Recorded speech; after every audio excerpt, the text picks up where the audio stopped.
Hello বন্ধুরা, কেমন আছেন? আশা করি অনেক ভালো আছেন। তো আবারও নিয়ে আসলাম আপনাদের জন্য নতুন একটি ভিডিও। তো আজকের এই ভিডিওতে আমরা জানবো 2022 সালে রাতারাতি ভাইরাল হওয়া সেরা 3জন সিঙ্গারের সম্পর্কে, যারা মাত্র একটি গান গেয়ে হাজার হাজার মানুষের ভালোবাসা পেয়েছে।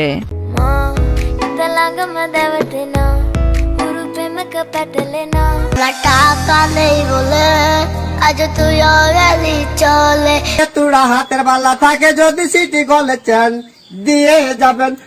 তো বন্ধুরা, আজকে যাদের সম্পর্কে জানবো তারা খুবই অল্প সময়ের মধ্যে মানুষের ভালোবাসা ও লক্ষ লক্ষ ফ্যান ফলোয়ার পেয়েছিল।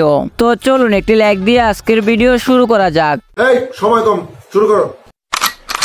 তো বন্ধুরা, আমাদের লিস্টের 3 নম্বর স্থানে রয়েছে ইউহানি।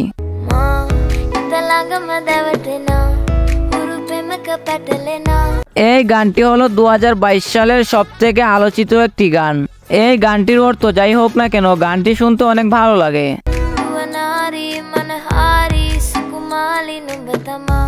এই গানটি ইউটিউবে আপলোড করা হয়েছে 22 মে 2021 সালে।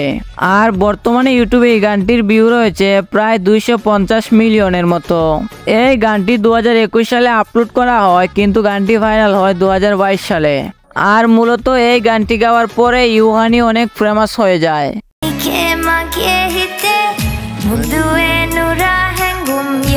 ইউহানি হলো শ্রীলঙ্কার বাসিন্দা, আর আপনি জানলে অবাক হবেন, এই গানটির আসল ভাষা হলো সিনহালা। তো বুঝতেই পারতেছেন, এই ভাষা তো আমরা জীবনে কখনো শুনিনি, তাহলে গানটি কিভাবে বুঝবো?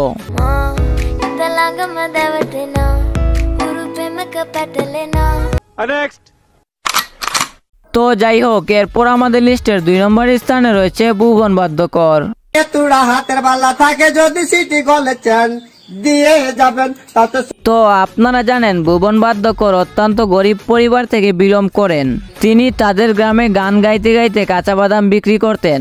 আর তখনই কোনো এক ব্যক্তি তার গান ভিডিও করে সোশ্যাল মিডিয়াতে আপলোড করে দেয়। আর তারপর কি হয়েছিল সেটা তো আপনারা ভালোভাবেই জানেন। আর সব থেকে অবাক করা বিষয়টা হচ্ছে, কাঁচা বাদাম গানটি এতটাই জনপ্রিয় ছিল যে এই গান দিয়ে টিকটক বানিয়ে অনেক টিকটকারই ফেমাস হয়ে গিয়েছিল। তবে এই গানের ট্রেন্ডিং শুধু এখানেই থেমে থাকেনি। তারপর ভুবন বাদ্যকরের সাথে দেখা করার জন্য বড় বড় ইউটিউবার তার বাড়িতে যায়, আর অনেক ইউটিউবারই তাকে টাকা দিয়ে সাহায্য করে। আর এভাবেই ভুবন বাদ্যকর লক্ষ লক্ষ টাকার মালিক হয়ে যায়।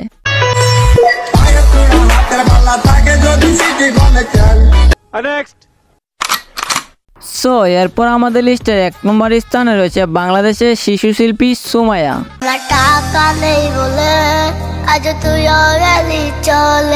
সুমাইয়া প্রথমে রাস্তায় রাস্তায় গান গেয়ে বেড়াতো। তারপর সুমাইয়া গগন সাকিবের কাছে আমার টাকা নেই বলে এই গানটি গেয়ে রাতারাতি ভাইরাল হয়ে যায়।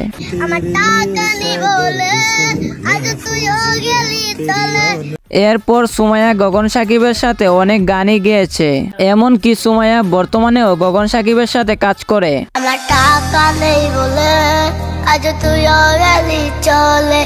তো যাই হোক বন্ধুরা, আজকের ভিডিওটা এই পর্যন্ত। আর ভিডিওটি আপনার কাছে ভালো লাগলে একটি লাইক দিয়ে চ্যানেলটি সাবস্ক্রাইব করে নেবেন। তো আজকের মতো বিদায় নিচ্ছি, সবাই ভালো থাকবেন, সুস্থ থাকবেন।